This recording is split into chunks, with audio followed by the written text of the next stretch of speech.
छत्र धरे,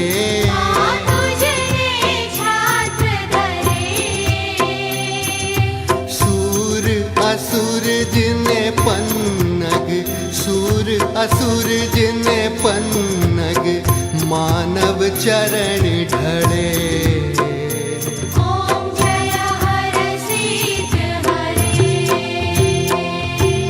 लोभ क्रोध ने काम मधु कैटभ मार्यो,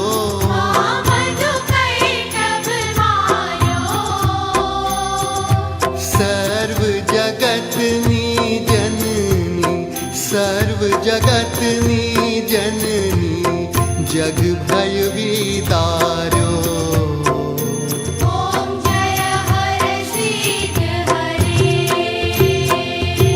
मद झर महिषासुर, मद मत्सर मार्यो,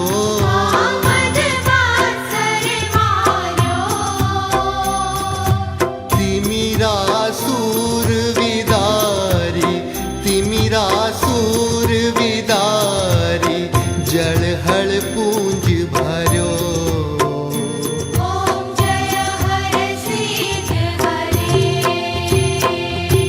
नारायणी तू माया शक्ति भ्रांति श्रद्धा,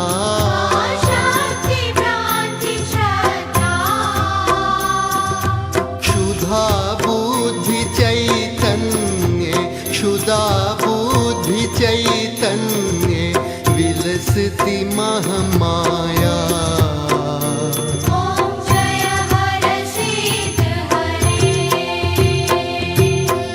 लज्जा तृष्णा शांति छाया रूप शिवे,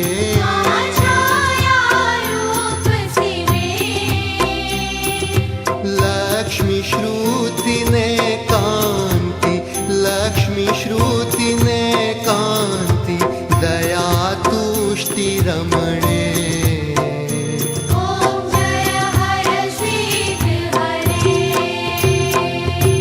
दश विद्या नव दुर्गा भैरवी योगिनी,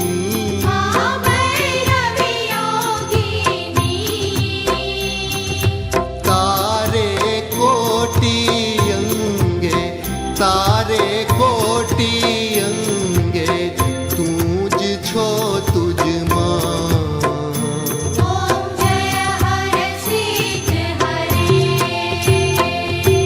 त्रिगुणा शक्ति स्वरूप ब्रह्मांडे गरजे,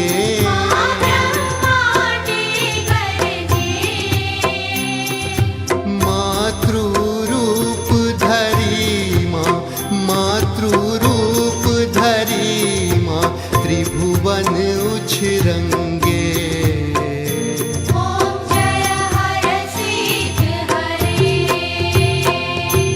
चंड मुंड चामुंडा रक्त बीज बुंदे,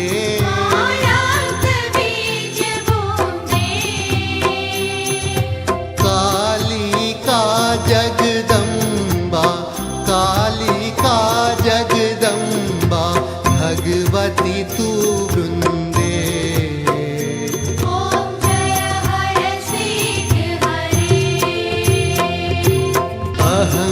अहंकारिणी शुंभे, गर्व भर्यो शुंभे,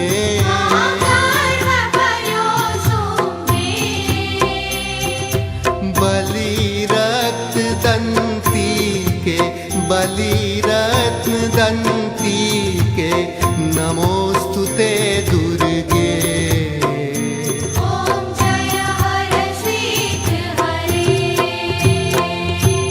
आद्य शक्ति तू अम्बे, हर हर हर सीधे,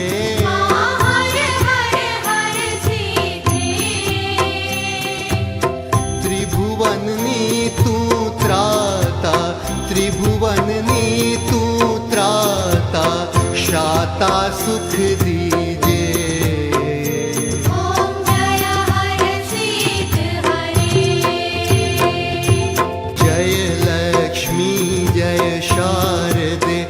जय जय महाकाली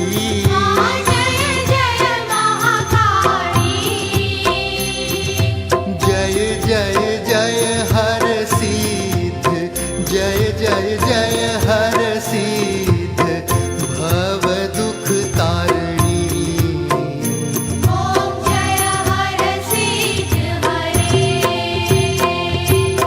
माँ मारो पोकार काने तू धर जे काने तू धर जे हूँ बालक तू जननी हूँ बालक तू जननी ले जे उछरंगे ओम जय हर सिद्ध हरे गाता गुण अपार पार नहीं आवे पार नहीं आवे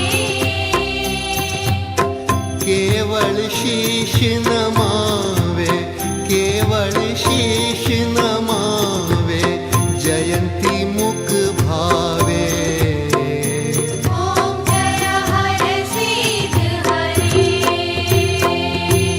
हर सीधी नी आरती जे कोई गाशे आजे गावे गाशे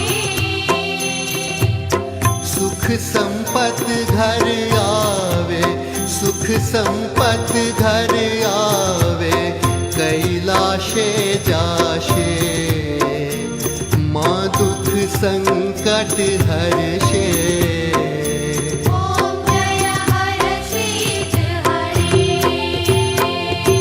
पून में कुंभ भर्यो सांभळ जो करुणा सांभळ जो करुणा वशिष्ठ देवे वखाण्या मार्कंड देवे वखाण्या गाई शुभ कविता ओम जय हर सिद्ध हरे मानो मंडप लाल गुलाल शोभा बहु सारी शोभा बहु सारी अबिल उडे आनंदे गुलाल उडे आनंदे जय हर सिद्ध माणी ओम जय हर सिद्ध हरे ओम जय हर सिद्ध हरे माँ जय हर सिद्ध हरे त्रिगुणा पर परमेश्वरी त्रिगुणा पर परमेश्वरी जय जगमात हरे ओम जय हर सिद्ध हरे ओम जय हर सिद्ध हरे ओम जय हर सिद्ध हरे बोल श्री हर सिद्धि मातनी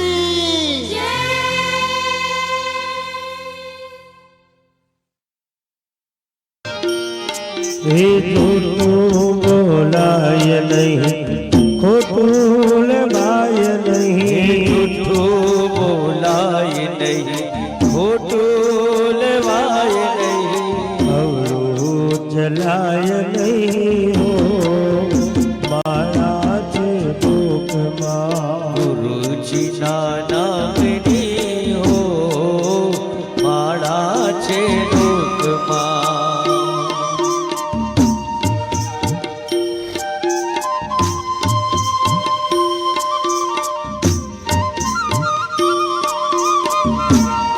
जय गुरुदेव।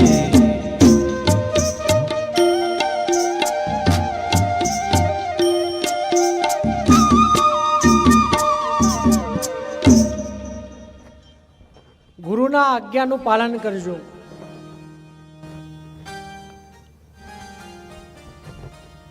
દરેક દેવતાઓને જેને જન્મ દીધો છે એમને પણ ગુરુ બનાવે છે. તો ગુરુનું કંઈક તો મહત્વ હશે ને. તો સ્વયં રામચંદ્ર ભગવાનના પણ ગુરુ છે, પોતે નારાયણનો અવતાર છે. તો દરેક ગુરુજીની આજ્ઞાનું પાલન કરજો. આજે દેવી ભાગવત મહાત્મ્યમાં આપણે કૃષ્ણ ભગવાન સાથે સંલગ્ન એક મહિમા છે એ સાંભળીએ. સત્રાજીત નામનો રાજા એ દ્વારકામાં આનંદથી રહેતો હતો અને સૂર્યદેવનો પ્રખર ઉપાસક. પહેલા તો સંજયભાઈ ફક્ત પંચદેવની જ ઉપાસના હતી. પંચદેવ એટલે ગણેશ, સૂર્યનારાયણ, આદ્યશક્તિ, નારાયણ અને શિવજી, આ પંચદેવોની જ ઉપાસનાનું પ્રાધાન્ય હતું. તો એટલો બધો સૂર્ય ઉપાસક હતો એ. તો સૂર્યનારાયણ ખુશ થઈ અને એને સૂર્યલોકમાં લઈ ગયા અને આખો સંપૂર્ણ સૂર્યલોક બતાવ્યો. એ સૂર્યલોકમાંથી પાછો આવ્યો ત્યારે સૂર્યનારાયણ ભગવાને એને એક શ્યામંતક મણિ નામનો એક મણિ આપ્યો. એ મણિ તમે પહેરો એટલે સૂર્યનું સમાન તમારું તેજ થઈ જાય. એ પહેરી દ્વારકામાં પાછો આવ્યો, ભગવાન શ્રી કૃષ્ણની નગરીમાં. હવે લોકોમાં તો એવો હાહાકાર થઈ ગયો કે ભાઈ સૂર્યનારાયણ ભગવાન દ્વારકામાં આવ્યા, સૂર્યનારાયણ ભગવાન દ્વારકામાં આવ્યા. ત્યારે કૃષ્ણ ભગવાન મન મન હસી રહ્યા હતા. એમને કીધું કે ભાઈ આ તો આપણા સત્રાજીત રાજા આવેલા છે. પછી એમને કીધું એ ખૂબ સુંદર છે આ મણિ. પછી સત્રાજીત રાજાએ એમને મણિ ખરી એમના ઘરમાં સ્થાપિત કર્યું. હવે મણિની ખાસિયત એવી હતી કે રોજ સવારે 8 બાર સોનું આપે. સવાર પડે એટલે પૂજન થાય એટલે 8 બાર સોનું ત્યાં પડ્યું હોય. અને એ મણિની વિશેષતા એક એ જે જગ્યાએ મણિ સ્થાપિત હોય એ જગ્યાએ કોઈ દિવસ દુષ્પ્રભાવ ના થાય, કોઈ જગ્યાએ રોગચાળો ના થાય અને આપત્તિ નગર ઉપર ના આવે. હવે કૃષ્ણ ભગવાને આ મણિના વખાણ કરેલા. હવે એવું થયું એમાં કે મણિ સ્થાપિત હતો અને સત્રજીતનો ભાઈ પ્રસેન, સત્રજીત હાજર નહોતો એટલે પ્રસેને મણિ ધારણ કરી અને શિકાર કરવા ગયો.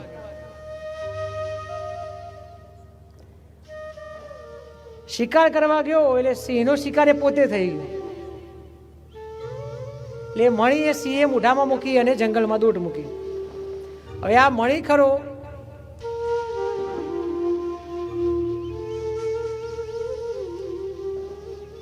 એ જાંબુવન જે શ્રીરામ અવતારમાં થઈ ગયા જાંબુવનની નજરમાં પડ્યું.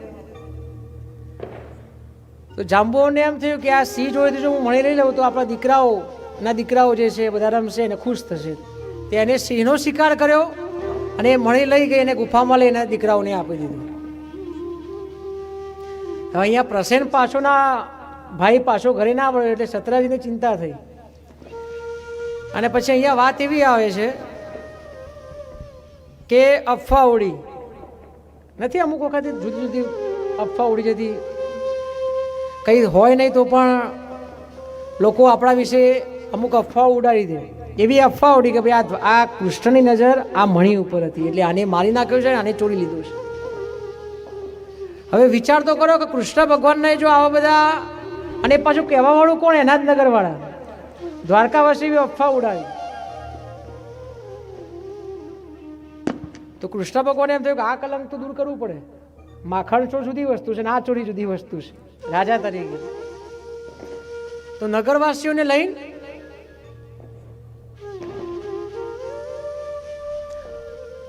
અને વનમાં ગયા. હવે વનમાં ગયા ત્યાં સિંહ પણ પડ્યો હતો મૃત અવસ્થામાં અને પ્રસેન પણ પડ્યો હતો. એટલે અમને ખબર તો પડી ગઈ કે આનું વધ બંને કોઈનું કરી અને કોઈ મણી લઈને ગયું છે.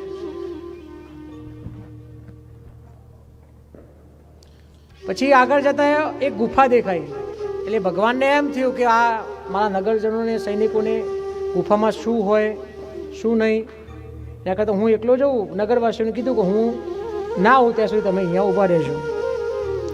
ભગવાન ગુફામાં પ્રવેશ કરે છે. ત્યાં જાંબુવનના પોત્રોને બધા એ મણીથી રમતા હતા. એટલે ભગવાને જેવો મણીને સ્પર્શ કરીને લેવા ગયા ત્યાં જાંબુવન અને ભગવાનનું યુદ્ધ થયું. કારણ કે જાંબુવનને એ વખતે ખબર નથી કે આ આપણા રામજી જ છે. એટલે ભયંકર યુદ્ધ 27 દિવસ સુધી ચાલ્યું. આ બાજુ 27 દિવસ પૂરા થયા પેલા 12મા દિવસે તો એમ થયું નગરજનોને કે આપણા પ્રભુ તો ધામમાં જતા લાગે છે. એટલે પ્રભુએ તો એવું કીધું કે હું ના આવું ત્યાં સુધી રોકાજો. પણ પેલા નીકળી ગયા ભયભીત થઈ કે પેલા તો જ્ઞાન કદાચ આપણને લેતા જતા કે આપણો જીવ બચાવીને. એટલે ચાણક્યજી એવું કીધું કે પોતાની જાત સિવાય બીજા કોઈ ઉપર ભરોસો ના કરવો.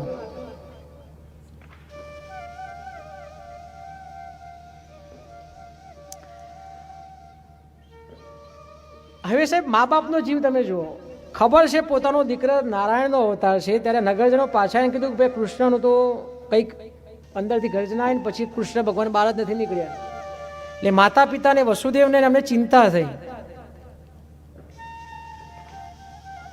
કે એવું તો આપણા દીકરાને શું થઈ ગયું છે આ તે.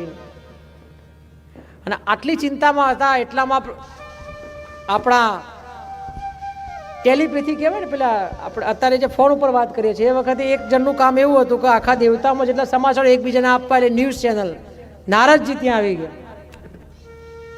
અને નારદજી આવેલે શું કહે, શ્રીમન નારાયણ નારાયણ નારાયણ શ્રીમન નારાયણ નારાયણ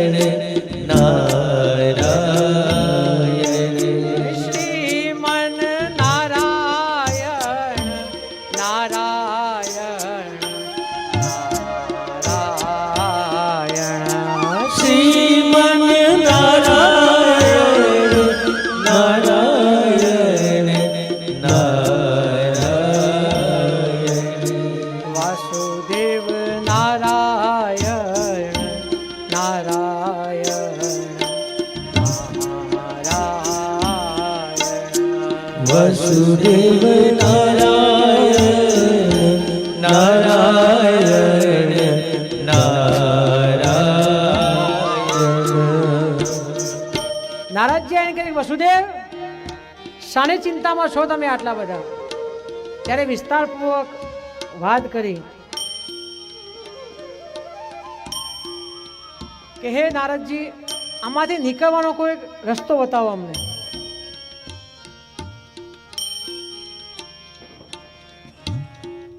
ત્યારે નારદજીએ ખૂબ સરસ સલાહ આપી છે કે તમારો દીકરો નારાયણ છે, તમને ખબર તો પણ તમે ચિંતા થાય છે, તો આમાંથી નીકળવાનો એક જ રસ્તો, તમારી કુલાંબિકા છે એની તમે ઉપાસના કરો. આ બાજુ ભગવાન કૃષ્ણ અને જાંબુવનનું ભયંકર યુદ્ધ ચાલી રહ્યું હતું.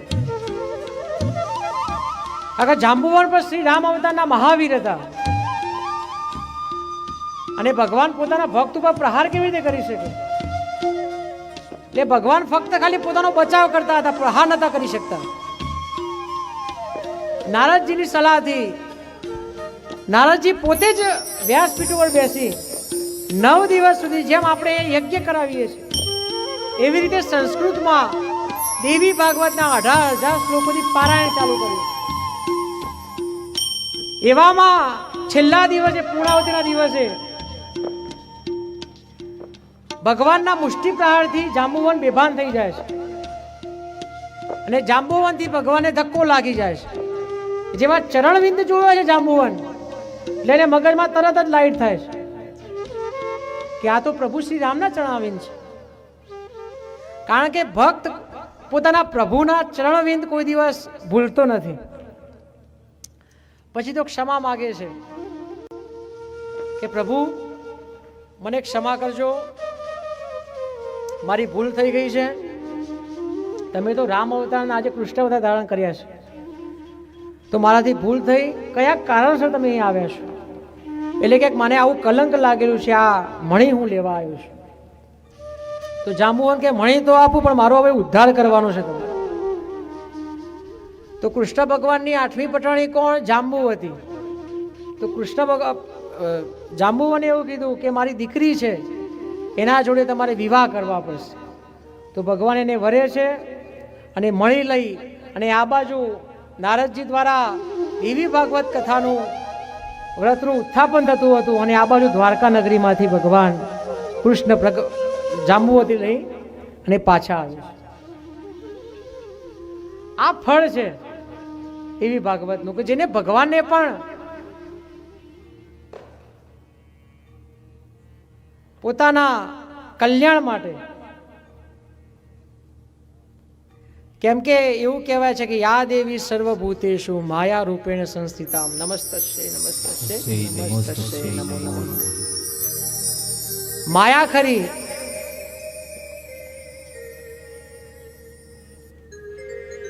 એને પણ સંપૂર્ણ પ્રકૃતિ એ માયામય છે અને આપણે બધા જ માયામાં છીએ.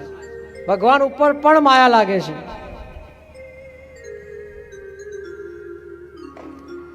એવું જ એક નાનું ઉદાહરણ આવે છે દેવી ભાગવતમાં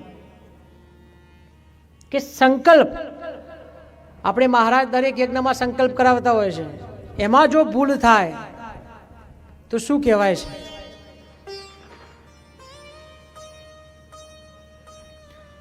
મનુના પુત્ર શ્રાદ્ધદેવ છે, એમને સંતાન ન હતું એટલે વશિષ્ઠજીના કહેવાથી પુત્ર કામેષ્ટી યજ્ઞ કર્યો. પણ એમની પત્ની શ્રદ્ધા દેવી હતી, એમની ઈચ્છા હતી કે મારે પુત્રી સંતાન જોઈએ છે.